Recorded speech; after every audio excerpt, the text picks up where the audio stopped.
प्रधानमंत्री नरेंद्र मोदी विकसित भारत विकसित गोवा के लक्ष्य के साथ गोवा वासियों को 1,330 करोड़ रुपए से अधिक की परियोजनाओं की सौगात देंगे। देखिए हमारे संवाददाता शिशिर सेलार की एक खास रिपोर्ट।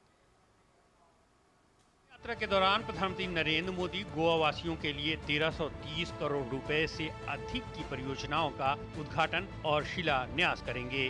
पीएम मोदी भारत ऊर्जा सप्ताह 2024 और ONGC सर्वाइकल सेंटर का भी शुभारंभ करेंगे। प्रधानमंत्री गोवा के राष्ट्रीय प्रौद्योगिकी संस्थान का स्थायी परिसर राष्ट्र को समर्पित करेंगे और राष्ट्रीय जल क्रीड़ा संस्थान के नए परिसर का लोकार्पण भी करेंगे। इसके अलावा पीएम मोदी पणजी और रीस मैगोस को जोड़ने वाली पर्यटन गतिविधियों के साथ साथ यात्री रोपवे की आधारशिला भी रखेंगे। प्रधानमंत्री रोजगार मेले के तहत विभिन्न विभागों में 1930 नई सरकारी योजनाओं का नियुक्ति पत्र वितरित करेंगे और विभिन्न कल्याणकारी योजनाओं के लाभार्थियों को स्वीकृति पत्र भी सौंपेंगे। पंतप्रधान नरेंद्र मोदी जी हमें बहुत ही लक्की साबित हुए हैं। जब भी ये गोवा में आते हैं तो हमें कुछ ना कुछ गिफ्ट देकर चले जाते हैं। जो उन्होंने जो कायाकल्प किया है वो तो सराहनीय बात है। जहाँ भी हमने पंतप्रधान नरेंद्र मोदी जी जहाँ यहाँ आए हमें ये सौगात अपने बजट में भी दी और अनाउंसमेंट में भी दी है।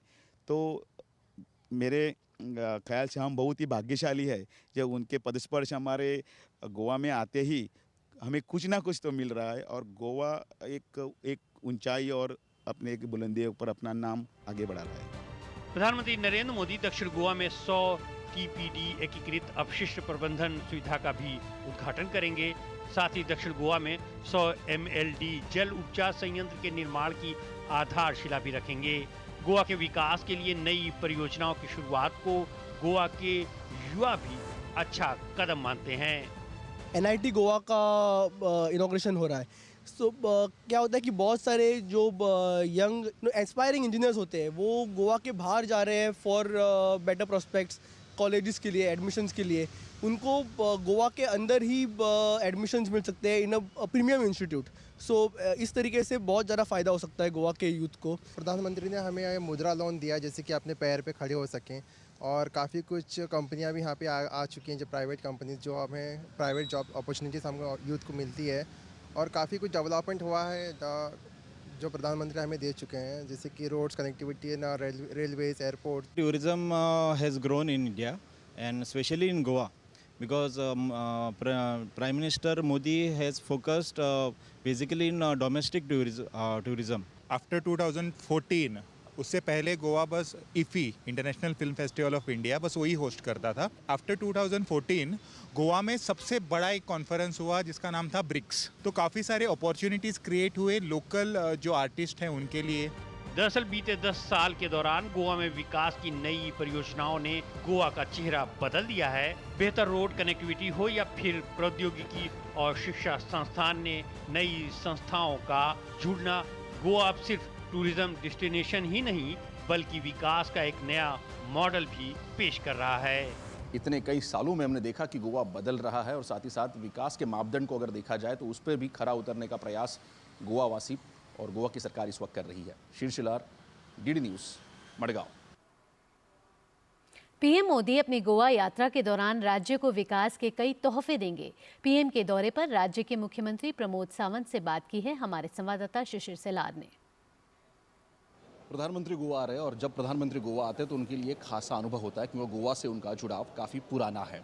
लेकिन इतने सालों में अगर देखा जाए तो गोवा ने क्या इसमें अगर देखा जाए पाया है और गोवा को क्या मिला है। 10 साल में जिस प्रकार से गोवा बदला है, विकसित भारत की संकल्पना पे विकसित गोवा के लिए प्रधानमंत्री यहाँ पर आ रहे हैं। क्या पाया है इस पूरे 10 साल में गोवा ने?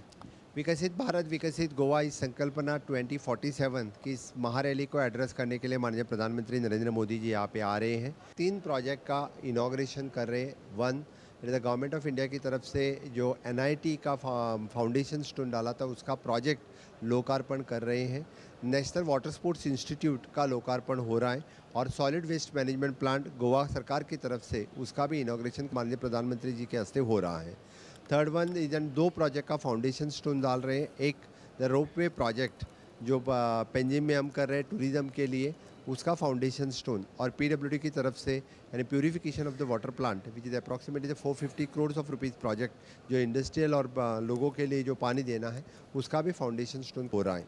इसके साथ साथ माननीय प्रधानमंत्री नरेंद्र मोदी जी का जो आत्मनिर्भर भारत जो उनके फ्लैगशिप प्रोग्राम है, इनके जो 13-13 स्कीम रहते हैं वो हम अच्छी तरह से यहाँ पे इम्प्लीमेंट कर रहे हैं। उनके कुछ सैंक्शन लेटर उस फ्लैगशिप प्रोग्राम और जो गोवा गवर्नमेंट का आत्मनिर्भर भारत स्वयंपूर्ण गोवा के अंतर्गत जो स्कीम्स हैं उनके सैंक्शन लेटर्स हम दे रहे हैं और ख़ास करके जॉब फेयर्स के सैंक्शन लेटर भी कार्यक्रम में हम दे रहे हैं। तो मुझे बहुत ही अच्छा लग रहा है कि गोवा के सभी लोग यानी माननीय प्रधानमंत्री जी का स्वागत करने के लिए तैयार है। पिछले 10 सालों का अगर खाका देखें तो गोवा ने प्रधानमंत्री के नेतृत्व में क्या क्या पाया है, क्योंकि रास्ते बड़े हो चुके हैं, NITs आ चुकी है, इंस्टीट्यूट आ चुके हैं, कॉलेज आ चुके हैं, इंडस्ट्री आ चुकी है।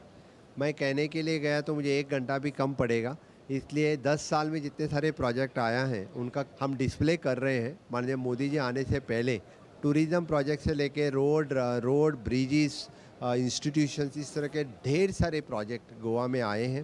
प्रधानमंत्री ने गोवा लकी है और गोवा भी प्रधानमंत्री लकी है। जी हाँ, हमेशा के लिए माननीय प्रधानमंत्री को गोवा लकी रहा है और इस बार भी यानी सरकारी कार्यक्रम है निश्चित रूप से, लेकिन लोकसभा का इलेक्शन लगने वाला है, फिर एक बार मोदी सरकार का ये नारा रहेगा। मुझे लगता है निश्चित रूप से इस बार भी 400 पार करके मोदी जी फिर से एक बार सरकार में आएंगे, ये मैं दावे के साथ कह सकता हूँ। ये तो गोवा के मुख्यमंत्री डॉक्टर प्रमोद सावंत ने स्पष्ट किया कि किस प्रकार से गोवा तैयार है प्रधानमंत्री के इस कार्यक्रम के लिए, और साथ ही साथ आने वाले समय में जो विकास की परियोजना गोवा में आने वाली है उससे विकास किस प्रकार से गोवा का होगा इसका भी उन्होंने जो है यहाँ पे उल्लेख किया है। शीर्षिलार, DD न्यूज़, मडगांव।